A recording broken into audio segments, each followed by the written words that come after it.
You're listening to the Affiliate Marketing Podcast, brought to you by Affyversemedia.com, the chapter and verse of everything you need to know about running a successful affiliate program for your business. This is a podcast for digital and affiliate marketers, publishers, networks, agencies, and MarTech providers who operate, support, or manage affiliate marketing programs around the globe. If you want to launch, scale, and grow a successful affiliate marketing program, you're in the right place.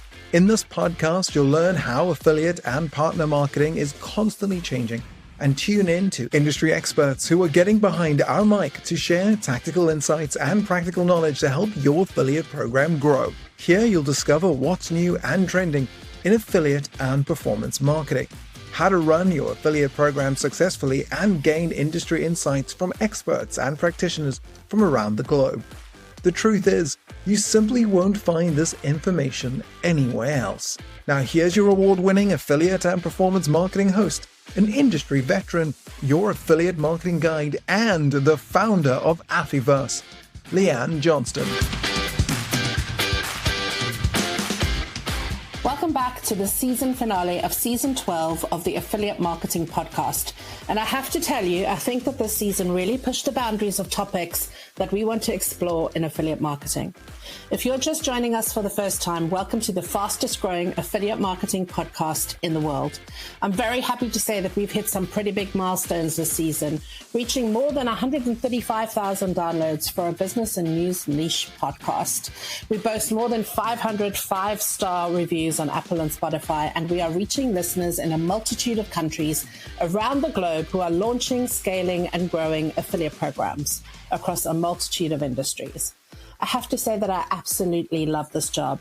I'd love to give a massive shout out to those of you who are tuning in from places like Florida, New York, Washington, Seattle, and further abroad with countries like India, Australia, and South Africa tuning in to listen to what we're sharing with you each week.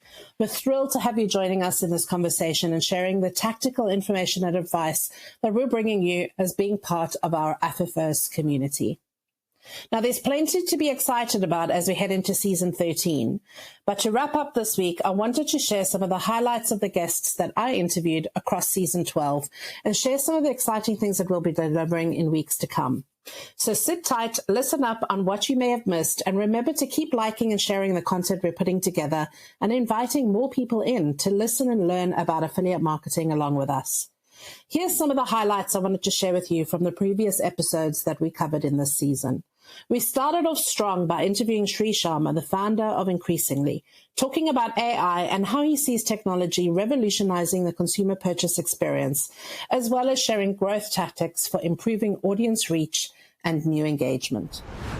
There's so much psychology that sits behind this e-commerce journey that we're presenting to customers. It's not just a website anymore. It's like all the plugins and the tools that you've created that are enabling customers to have these wonderful experiences online. And affiliates sit right in the middle of that because they're part of that customer journey. And whilst there's a lot of businesses creating products for brands, are you seeing affiliates adopt some of these technologies as well into their websites to enhance that customer journey?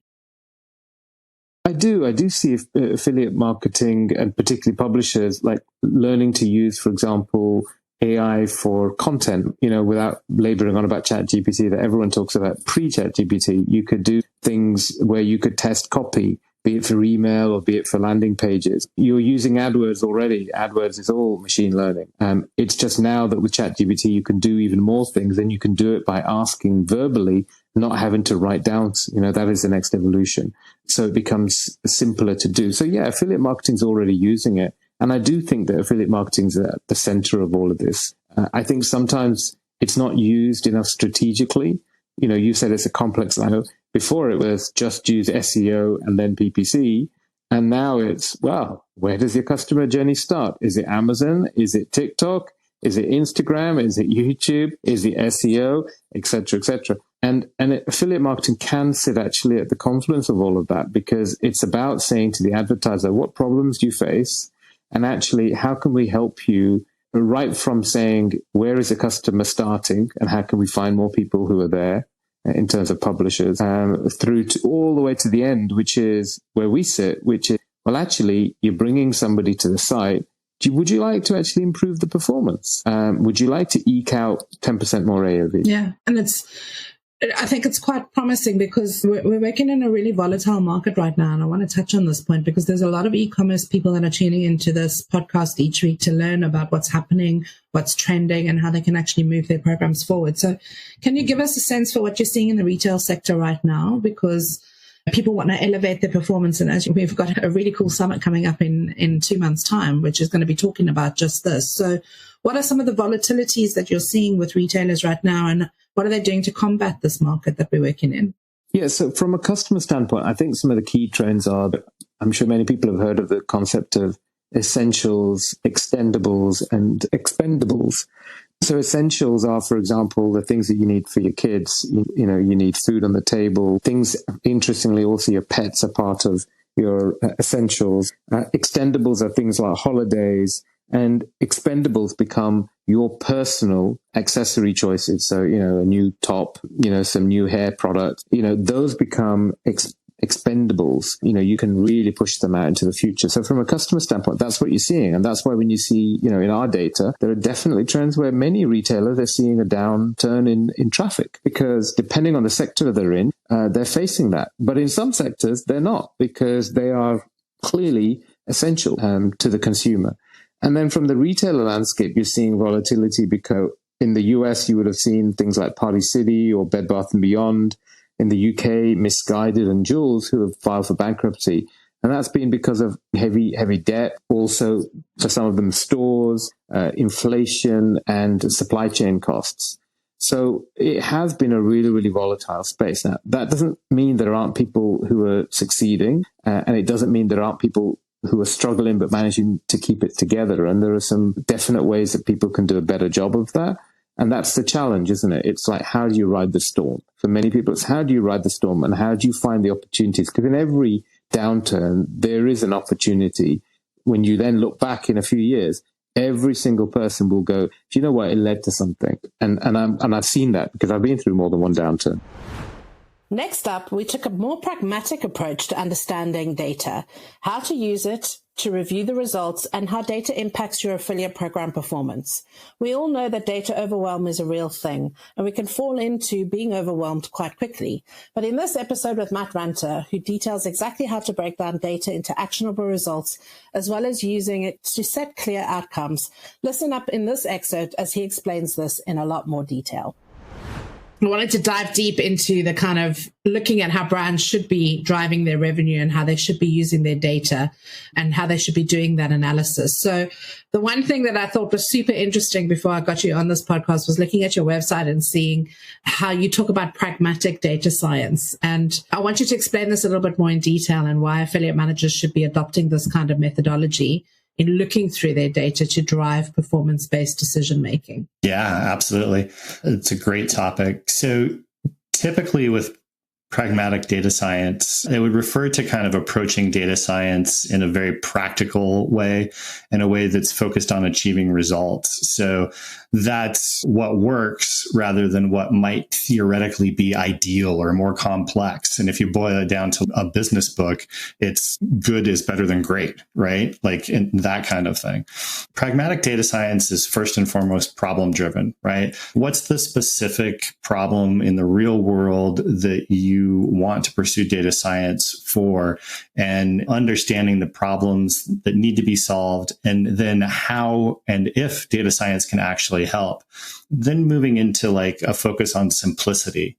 And it's got to keep things very simple and that work well over just creating a very complex, theoretically elegant solution. Taking that into a data science language, if a simple linear regression model works and provides a good enough solution, why do you need to move on to the complex deep learning model in order to start actually using the thing and start driving impact into your business? Long term, sure, you could move into a more deep learning model, but why not start with that linear regression? And you could even potentially do that in something like Excel if your data set is small enough and make it more accessible to a larger audience. And then it talks about iterating. Pragmatic data science is about iterative development and goes back to what I was just saying about simplicity. You want to start with the most simple thing and then consistently, gradually move forward based on feedback and performance of how that would go. And then you've got to think about, like, what are your practical constraints, right? Do you actually have 20 data scientists? Do you have the computational resources to run something massive? Or do you have smaller teams, smaller data sets, smaller environments that you're working in? What are you really focused on? And then the other things I would say is it's got to be reproducible, easily maintainable, and really has to focus on actionable insights, right? Like, how can you drive decision making? How can you improve operational efficiency? How can you make a very clear case for data science that it's actually impacting revenue? And then just finally, I would say, you got to touch on ethics and privacy too. And if you're being pragmatic, you would have that consideration for those things and make sure that your data sets weren't biased, that you weren't exposing information that was, personally identifiable information, things like that. Right. Yeah. Now, a lot of people will say that the affiliate networks or the tracking solutions provide all the data in a format that they think we need to be looking at it in. But there's still quite a lot of data analysis that's required as part of the affiliate manager role, because you can get lost in that data. You can miss things because there's so much data now. There's so many different types of reports that you can pull out of your affiliate network. So taking what you've just said now, can you apply that to the role of an affiliate manager in terms of, okay, so you've got this reporting suite. You've got all of this data that you've got showing you which affiliates are sending you which customers. How do you apply that simplicity to go back to the basics and not get lost in the data? Because a lot of affiliate managers are very good people, but they're out there building relationships, but they don't actually know how to take a really basic look at data and actually quantify it and analyze it so that it gives results. So can you maybe take some of what you've just said now and apply it to an affiliate program? Where do you begin? What are some of the key metrics that you should be looking at, and how do you apply this science? Yeah, there's a couple different ways to look at this, right? And I think I'll talk about it from the perspective of, you are running an affiliate program for a business, and it's your job to make that profitable and to grow it over time to make it have an impact, right? Yeah. And I don't want anybody in the affiliate world to think that I'm talking about this in a way where I'm trying to steal affiliate sales. But one of the long-term goals is for anybody, for any website, whether it's the affiliate website or the retail business that they're working with or whoever, is to develop long-term return customers. And affiliate programs are great for driving that. Sometimes those customers are extremely loyal to the publisher, right? Like, they love a Slick Deals, they love a comparison website, whatever it might be. Great. That's fantastic. And continue to work with those people and drive them through.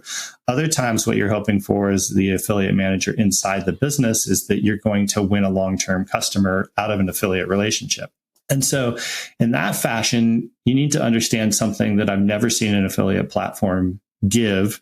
And quite honestly, you don't even see it in something like a Google Analytics or anything like that. You have to take your data outside of those platforms and start to do cohort studies. And you need to understand who are the cohorts of customers that are coming to you from which affiliate publishers and partners, and then how are they behaving? Are they consistently going through the publisher partner that you're working with? Mm-hmm. Or are they starting to return to you? And how are you impacting that? How are you trying to activate them coming back to you directly? And so you might find that you have a really high performing publisher partner from a perspective of they drive a lot of revenue, but maybe they don't drive a lot of customers to you that become loyal to your business. And you might want to actually focus on a different affiliate publisher partner who does bring you clients and customers who turn into your long-term loyal customers, right? And you will never understand that inside Google Analytics, inside of CJ, inside of ShareASale, wherever, right? Like, they don't show up there. Yeah. Got to take that data out. In episode 3 of this season, I had the pleasure of interviewing Jim Banks, a true industry OG, and we explored affiliate marketing then to now as he shared some of the amazing stories and experiences that he's had working in affiliate and performance marketing for more than 2 decades. And in this episode, he details exactly how this industry has changed so much in that time. What are some of the big changes that have happened in affiliate marketing over the last, let's just talk about the last decade, because prior to that, it was, like everybody was doing everything that they could to make a quick buck. But what are some of the big changes in affiliate marketing that our listeners need to be aware of? For me, the kind of rise of the network or the demise of the network, now that we've had such, really great tracking solutions that have come in, like Impact and, Tune and Cake. And there's so many tracking solutions out there. Like, I think you're spoiled for choice now, whereas back then in the day, you had the option of I either build it myself or I go to a network and launch quicker. So what are some of the things that you think are the big changes that have elevated us to where we are now in affiliate marketing? Yeah, I definitely think that tracking piece is definitely one of them. I think again, it used to be that the tracking was this kind of one element of the equation. But again, I think the problem that you had was that a lot of the kind of network tracking softwares charged so much money for something that they weren't really adding huge amounts of value to. Whereas I think with, some of the more robust solutions that are existing today, it's very much a case of, I just need the capability to do the tracking. I can do my own recruitment. I can do my own partnership development and, that type of thing. Again, enlisting the help of, program managers like yourself to help bring in gaps in my kind of portfolio. Because I always think it's, when you're actually running a program, right, you need to try and have a balance of different types of traffic coming in, right? It's not just a case of let's have everything search, have everything SEO, everything email. It's like you need a balance, right? I always used to say to people that if when we were running some of the programs that we had, we would get an allocation of leads or sales that we could generate in a month. And for me, it would always be a case of I would try and distribute that as best I could across all of the channels where we had different affiliates doing different things. So it would be a case of I'd say, these are my email people. I'll give them the opportunity to promote this program through their email stuff. These are my paid search people. I'll get them to do the paid search. And then we would have our own internal media buying teams as well. So we would try and pick up the majority of the slack internally, because then we knew that there was integrity in the results that we generated.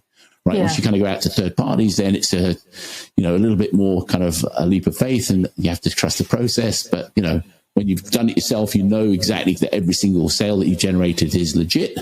But I guess probably the biggest change that I've seen is the industry as a whole has become so much more professional than it was. And I think probably the tipping point on that was the rise of the kind of cashback sites, voucher codes, because I think that brought a lot of money into the industry.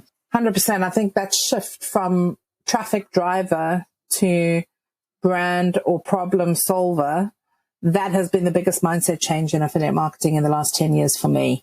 When I talk about it, I try to talk about partnerships rather than affiliate relationships, because it's, it is a partnership. It's got to be a reciprocal thing. You've got to, if I'm running your program, I've got to do what you want me to do, right? But equally, if I'm running your program, you've got to do what I want you to do, right? And sometimes that might be pay me quicker. Sometimes it might be give me a better offer, a bump in payout, dedicated landing page. It's just something that kind of differentiates what we can offer versus what everyone else can offer.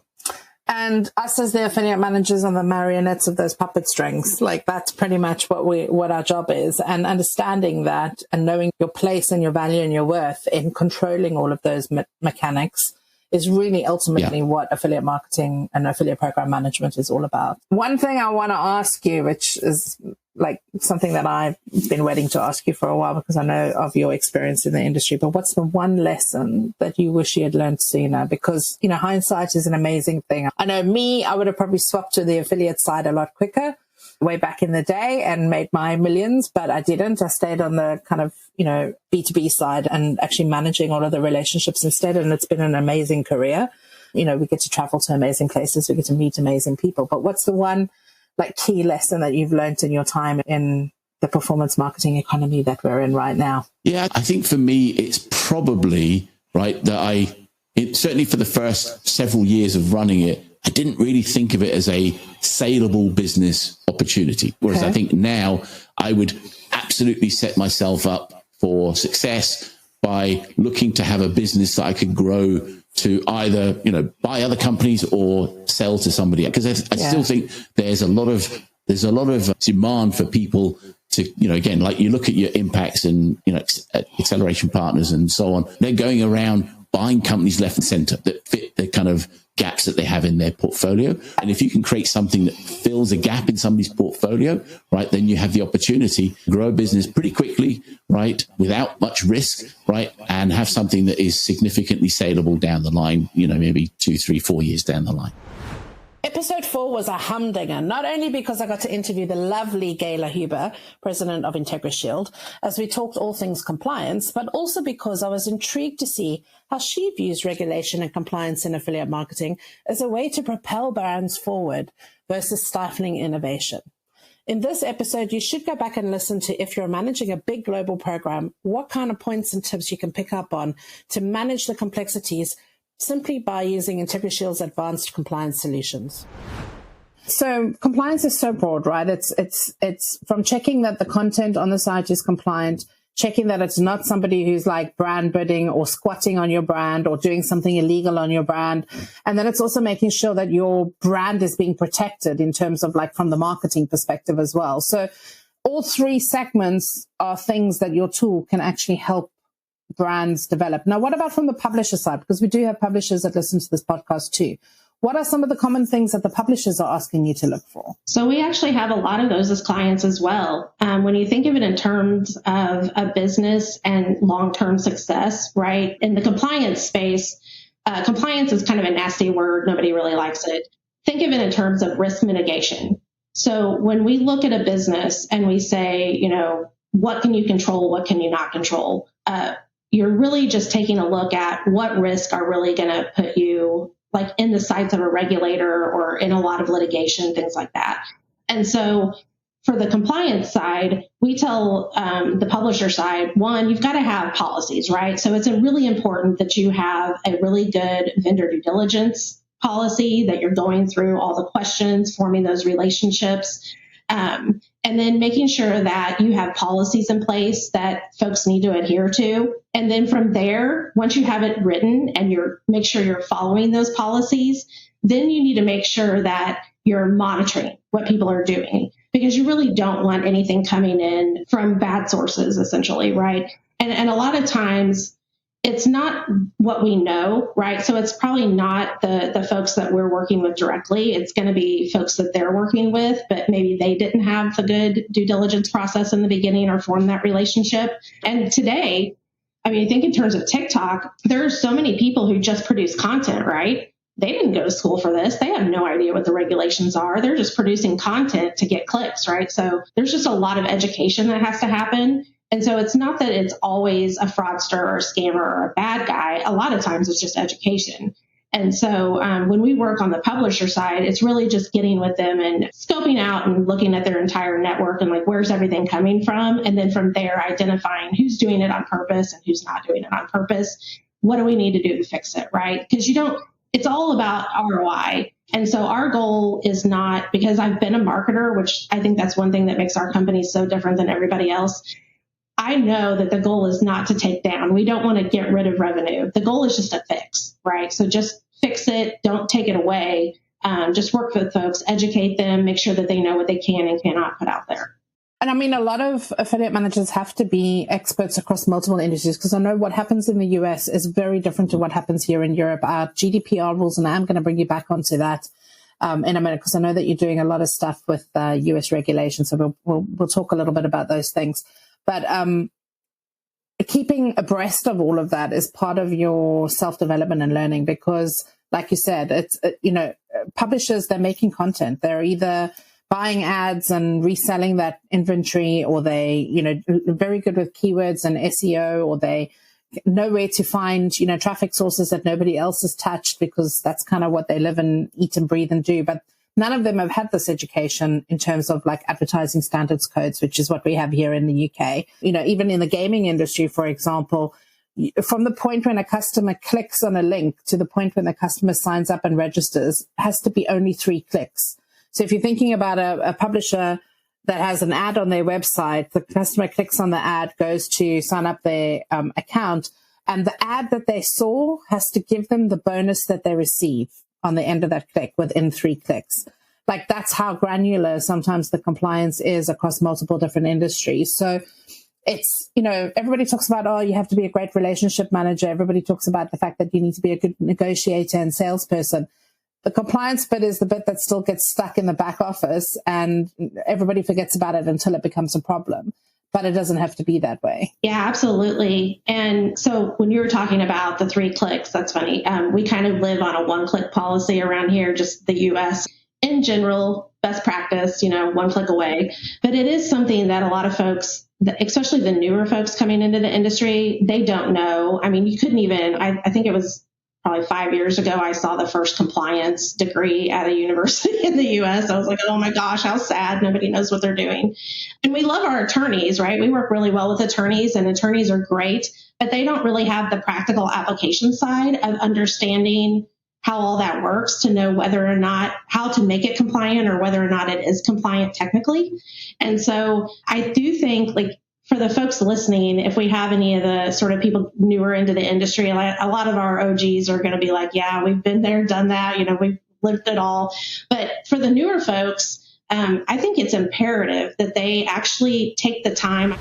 The next 2 episodes covered off both crypto and the iGaming industry and what the latest trends are both in blockchain and in the SEO SERPs, as we interviewed both Leandro about the future of blockchain and how that will impact affiliate marketing in years to come, and discussed SEO in depth with Julia Logan, especially in regards to what's happening in the SERPs with mainstream media. Listen in for this episode as we explained both of these things. Let's talk a little bit about the preparation stuff. So you've undertaken to develop the platform. You've said that you think now is the right time. 5 years ago, there were people looking at it as well, but it just wasn't the right time. What do you think is going to lead that mass adoption? Is it the fact that cryptocurrency needs to be more stabilized and integrated into e-commerce platforms? And then the second stage would be the tracking? Or do you think that it's happening right now? What are you doing at Fuel to actually get brands involved right now? That's a really good question. I think adoption will come a lot with regulation, unfortunately. Yeah, it's going to slow it down.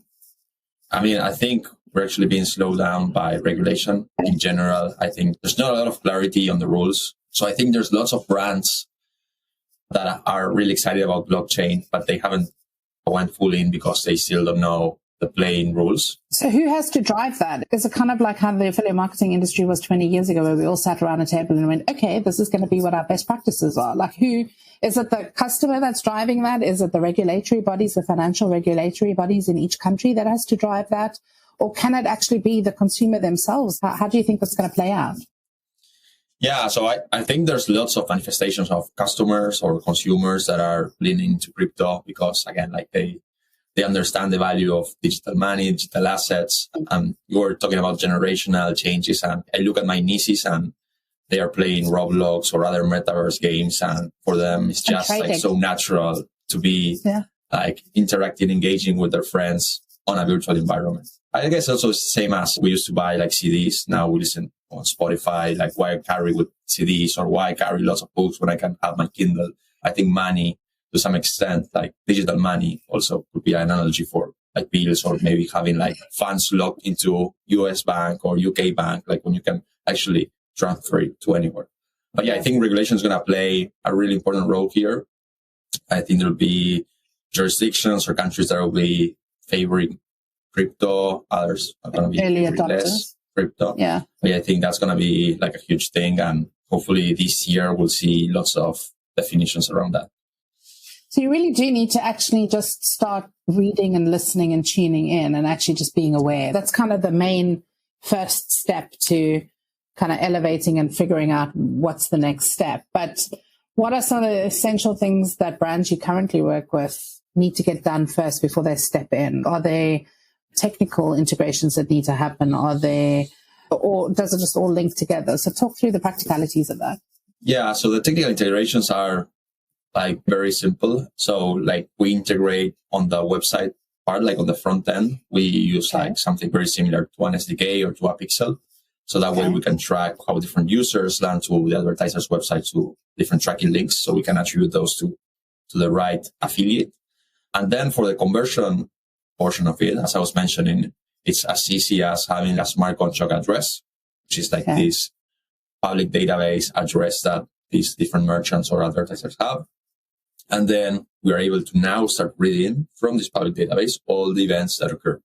So what advertisers or crypto projects do, they tell us, okay, this is a specific event that I want to reward affiliates for bringing users. So we start listening and detecting those events. We're mostly working with crypto companies. So like they already have their smart contract going on. They're already on the blockchain. But I think as there's more adoption of crypto payments in more like e-commerce or traditional merchants, we will also be able to tap more into that market. You mentioned that Shopify's already tapped into Coinbase, isn't it? Yeah, it's not like widely adopted. So I think as it gets more widely adopted, there will be more and more opportunities there. But I think a lot of this will be driven by publishers, because if you're a publisher, you're an international publisher, you don't pay any like foreign exchange fees to bring your capital. It's like digital currency. You don't have to wait 90 days to get paid. Transactions are in almost real time. So that's great. You get full transparency of what's actually going on the transactional level. And then last but not least, I think for the very first time, you're now able to get like an upside on the value that you're bringing to an advertiser. One of the plugins that I have tested gives you suggestions of possible domain names around your topic.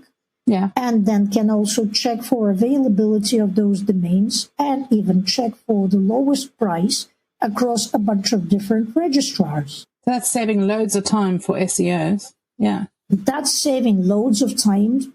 But what it doesn't do, it doesn't give you the back history of that domain. You don't know if it's just currently become available, if it's never been registered before, if it has been banned from, let's say, Google search at some point, and therefore has been dropped for that reason by the previous owner, if it has been spammed to death and has been ranking for a bunch of unrelated spammy stuff that you probably don't want to be associated with. But so that doesn't solve all those problems.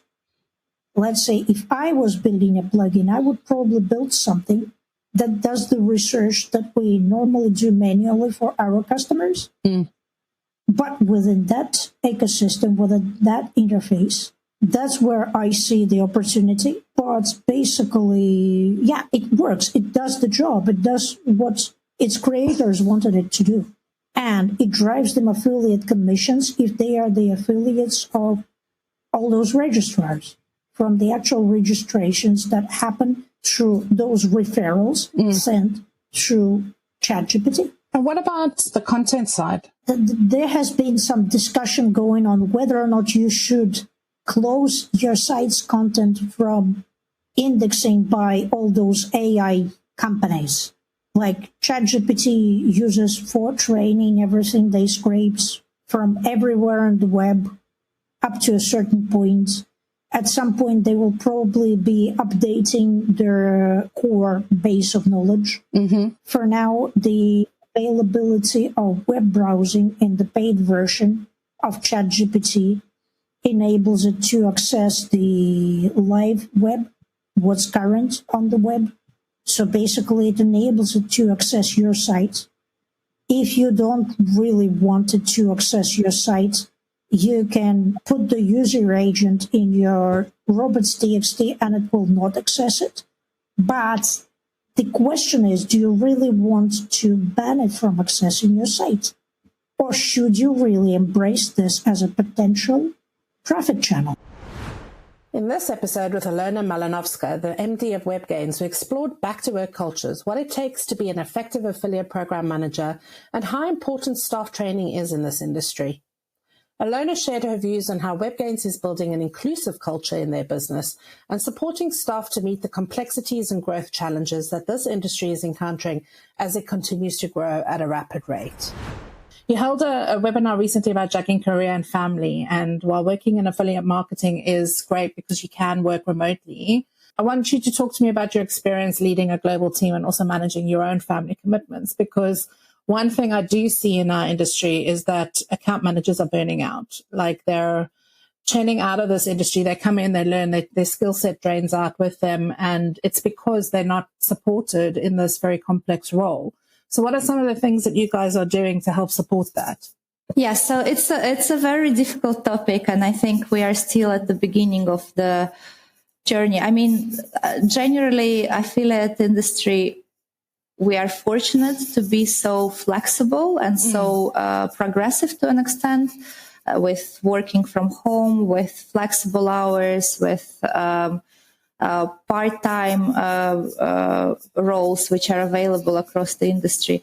But at the same time, of course, it never feels like it's enough because childcare, specifically in the UK, is very, very challenging and expensive. Yeah. And so very often the reality is that in order for, especially for mothers, to go back to work after maternity leave, they need to make very hard choices, and often also their families basically sponsor their careers because they end up having a net zero after all the costs associated with the childcare. So, and then on the other hand, of course, companies also need to make sure that all the support systems are sustainable for them, because ultimately we also need to make money. And so really it's just about trying to find this balance to make sure that we are as supportive as we can. Specifically at WebGains, we offer the remote setups, we offer flexible hours, we offer mentorship schemes, we have an in-house therapy specialist who anyone at WebGains is able to approach them anonymously. I feel sometimes the reply is not necessarily in massive scalable systems. It's about taking one situation at a time and trying to make it work based on a specific person's scenario and their needs, because the requirements also change throughout the parenting journey, right? What's important for someone with 1 year old may be completely irrelevant for someone with a child who goes to school, right? Yeah. And so being not the biggest company out there, our solution is actually really just to listen to the people and try to find solutions which are perhaps not across the whole company, but something which is relevant to specific people. Do you find that the tenure of your account management team has increased because you've put these measures in place and become a little bit more flexible? And do you think COVID had something to do with that? Well, definitely. I mean, we generally have, I'd say, quite a healthy tenure at WebGains, and this is something which we are, in fact, pretty proud of, because, of course, it helps with then retention of the clients, because they know that their account managers will not change every 6 months or something like that. Which can be detrimental. So it's like tenure is just as important to build relationships and trust, right? Exactly. It's about account managers who know the history of the brand they work with and understand all the deep objectives and deep goals. So to reply to your question, yes, I think it plays a major role. The flexibility definitely is something which allows us to extend the tenure of people working at WebGains. We have, for example, 2 of our client services directors. Both of them came from being account managers and then progressed into those roles. They've been at WebGains for probably 6-7 years now. Next up on the agenda was a frank and open discussion about the state of our affiliate nation, as I finally managed to bring Asaf Dor, the founder of Sell Expert, onto the mic to talk about where he thinks the affiliate industry for iGaming is headed, and how tracking solutions need to keep up to fulfill client and affiliate demands for better data transparency. Do you think that people are becoming more transparent, or brands are becoming more transparent with their operators or with their publishers now because of the recession? Like, they need to actually be spending their money in all of the right places and at the right times.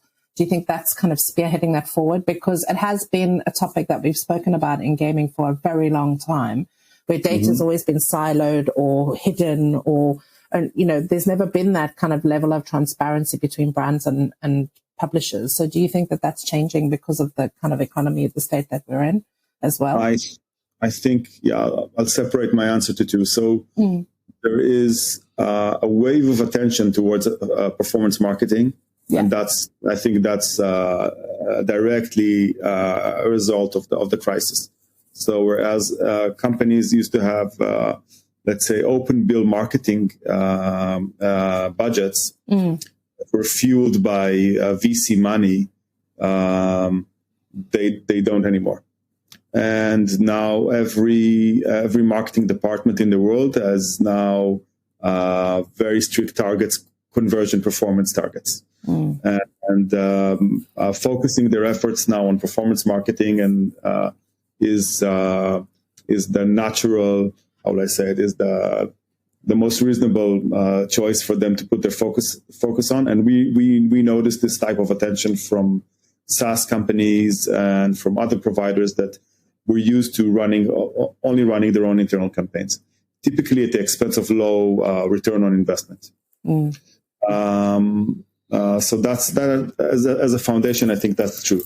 I think the graduation of operators, of iGaming operators, to be more transparent, is basically going to be derived from the competition. So the more big operators join the transparency party and basically engage with the partners like that meaningfully, it will put the spotlight on the ones that don't, and will eventually be the most dominant factor in convincing them to switch or to open up.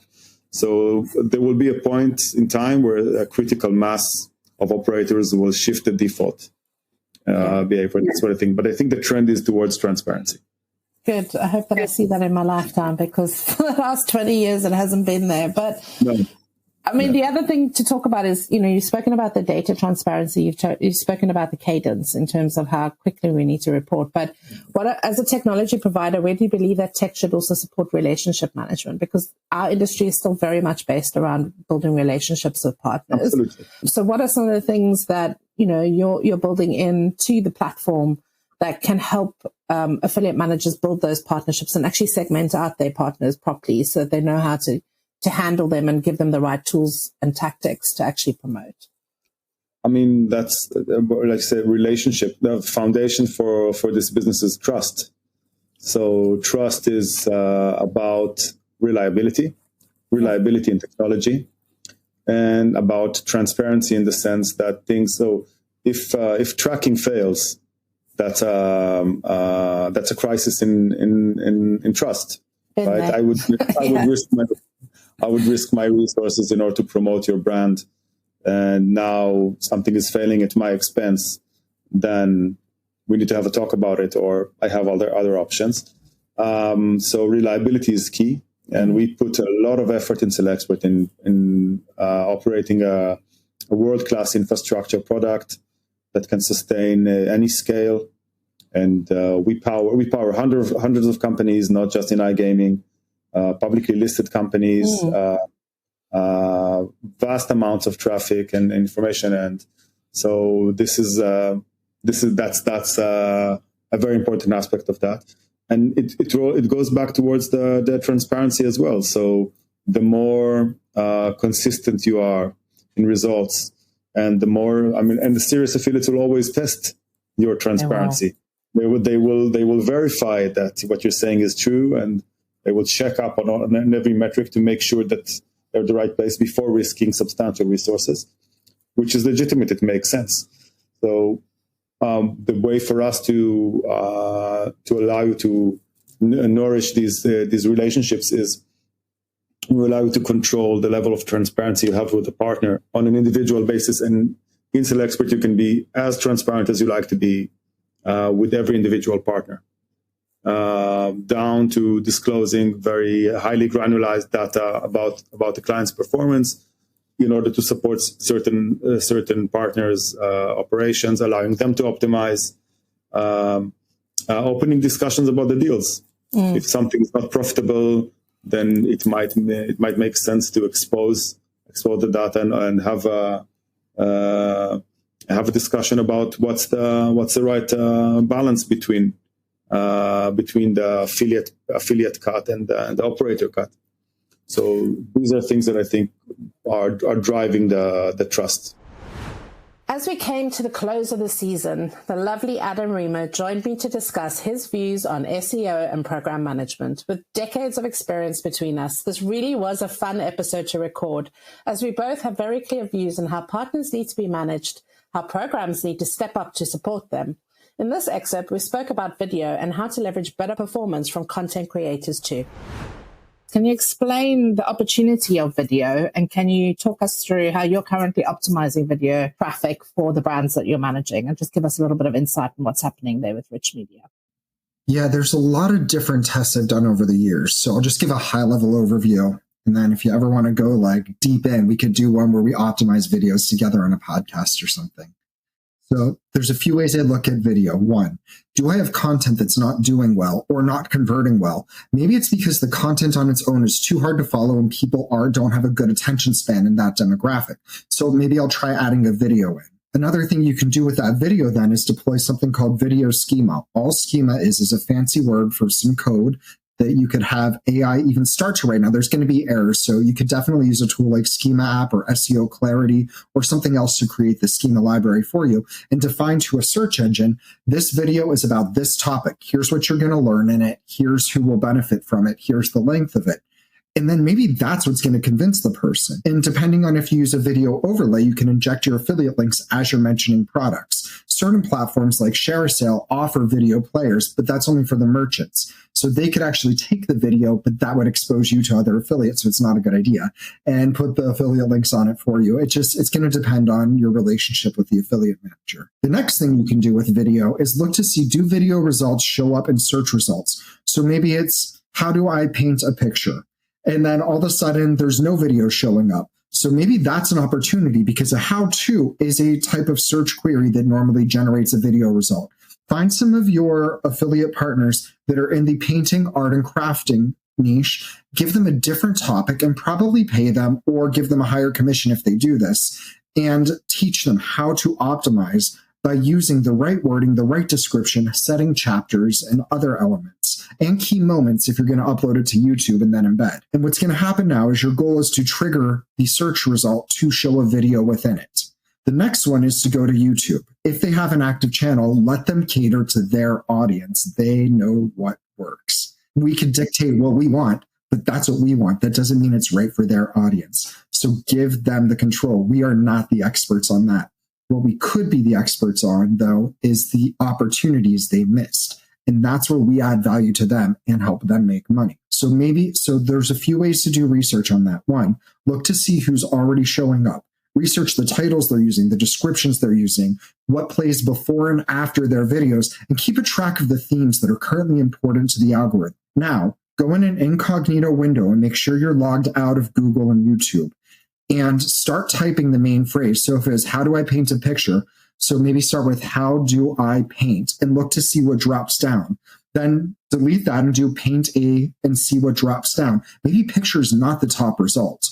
You can also verify by using a keyword tool. Google offers Keyword Planner for free, and you can see what the variations are and what the estimated search volume is. YouTube's going to be smaller, and it changes because YouTube's more of a question and answer. But this is a great way to figure it out. Now what you're doing is you're optimizing for evergreen URLs or for evergreen traffic that brings money in week over week and month over month and does drive top funnel. But you want to make sure your brand is not included in the title and the description. Instead, have the person demonstrate your product during the solution and say, if you want to purchase the same one that I'm using, maybe it's the paintbrush, maybe it's the canvas, maybe it's a certain type of rag or cleaner.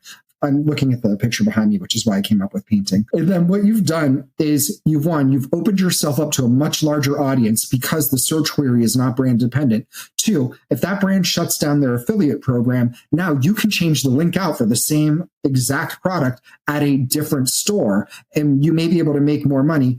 And three, you can keep the disclosures in place and you can test, where am I making more money? Where does it convert better?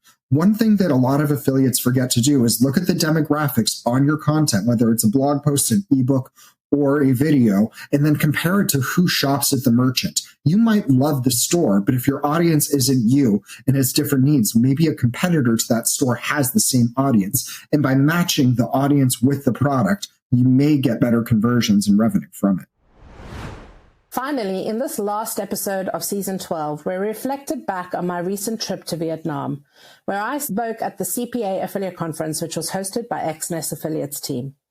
Together, we reviewed how this emerging marketplace is tackling customer engagement online and discussed what it takes to build solid affiliate relationships in Asia, to drive incremental growth opportunities for your business, and to be interested in what is happening and changing in emerging market growth.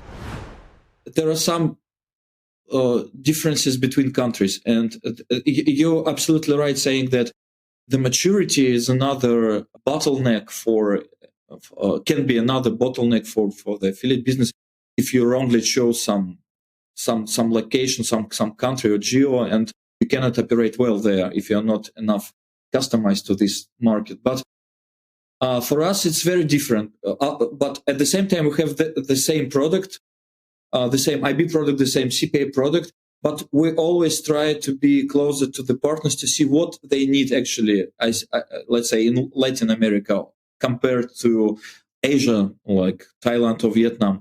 It's a bit different, but it's just a big path. You need just to speak with affiliates more. You need to hear the right signals from them, the feedbacks and everything.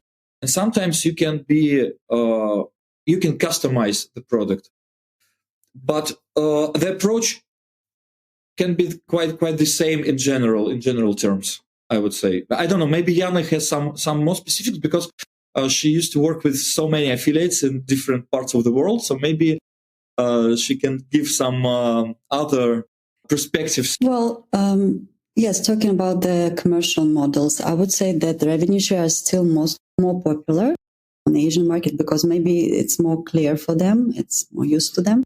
But as for the CPA, it's become more and more popular because the commission is higher and they want to get faster and more profit, So actually, the Asian people, they learn very fast. They are very techy guys. So they can drive lots of volumes, traffic volumes. Even take China, it's fantastic what they're doing. New attribution models, they can drive traffic quicker, better. Actually, during our CPA meetup, we also had a very nice and interesting conversation and discussion panel about the specific of the Vietnamese market.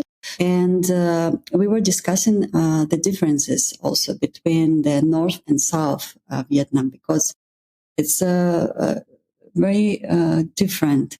The audience is very different. And for example, for the North region, they're more politically, economically mature, and Northerners are they're more concerned about the status and wealth. And the South people, for example, consider themselves the more dynamic and tolerant and easy to go people, let's say. And they tend to follow the influencers and bloggers, and they're more liberal for their money, let's say. And this could be a very good taken into the consideration while you're doing the new business in Vietnam. For example, you need to target the relevant audience and speak with them in their own language. And of course, we were discussing that one of the main points here to speak in Vietnamese language with them. So all your ads and promotional materials should be localized for sure. It's a very important part. Jan mentioned, because everything starting from the colors of your creatives, ending up with the right wording matters for them, because Asian people are more specified on individual signals, and they feel so they're very sensitive in this way. So it's essential to have someone from the team, local, who can review the funnel, the promotion materials, whatever, and give you a right feedback about the translation quality, or that you chose the wrong colors at all. It's not the right time to go with these creatives because they have a special local holiday, anything. So it's many things, actually. Yes, and another interesting thing that we found out, that the Asian people truly believe in luck and they adore any kind of raffles, giveaways. So if you want to have a successful business and present your brand effectively, so use this lucky draw raffles or any kinds of this stuff. Wow. As you can see, we packed quite a lot into this season for you to consider. But next season will be no different as we look forward to new trends, discover more OG personalities who are sharing their time, stories, and tactics with us, as well as learning new tips, tricks, and tactics to help you elevate your performance and keep your affiliate program growing. I'm really looking forward to bringing you more insightful content to listen in each week as we continue to explore affiliate marketing as we're helping the world to do it better. Thanks so much for tuning into this final episode of Season 12.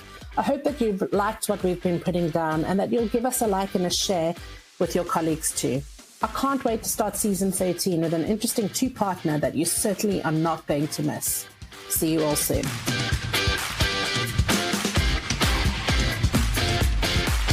If you're looking to launch an affiliate program but aren't 100% sure where or how to begin, or you've launched your affiliate program but something isn't working and you're struggling to scale, we can help.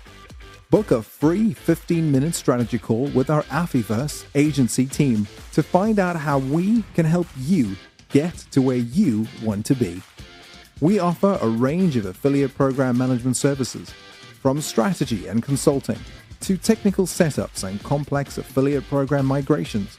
Our award-winning agency team handles everything from affiliate strategy to affiliate partner recruitment and deep dive affiliate program audits. We help you make affiliate marketing simple. Don't waste time struggling to get the results you need and deserve. Visit affiversemedia.com and click on the agency button to book a call now.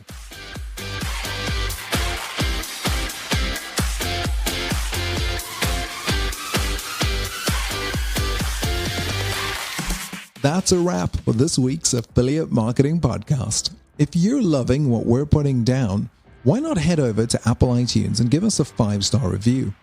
Make sure to subscribe to our podcast and our YouTube channel so you never miss another insightful episode or one of our free webinars ever again. Tune in next week for more digital affiliate marketing insights, trends, tips, and content to keep your affiliate and performance marketing fresh and your partners driving consistent sales.